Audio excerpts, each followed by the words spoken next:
মাছগুলো দিয়ে দেবো।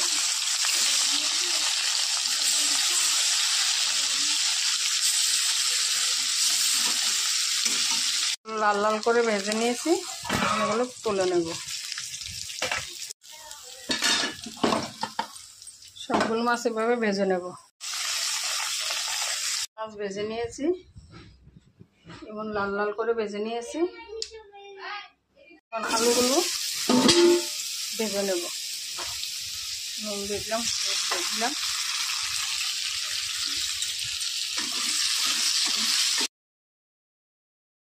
লাল লাল করে ভেজে নিয়েছি। এখন এগুলো তুলে নেব।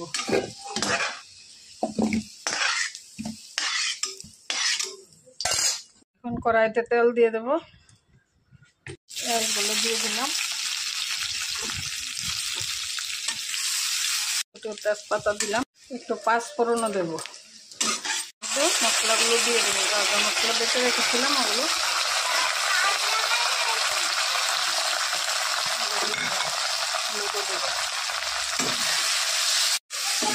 সবজিটা দেবো না, কাঁচা এমনিতে সবজিটা সোমবারে দিয়ে দেবো, কারণ এটা সিদ্ধ হতে সময় লাগে না, তাই আলাদা করে ভাজলাম না। এখন আলুগুলো সঙ্গে দিয়ে দিলাম,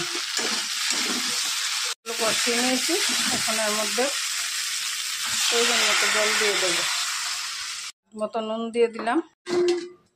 সবজিটা বগল উঠে গেছে, এখন মাছগুলো এর মধ্যে দিয়ে দেবো। সবজিটা হয়ে গেছে,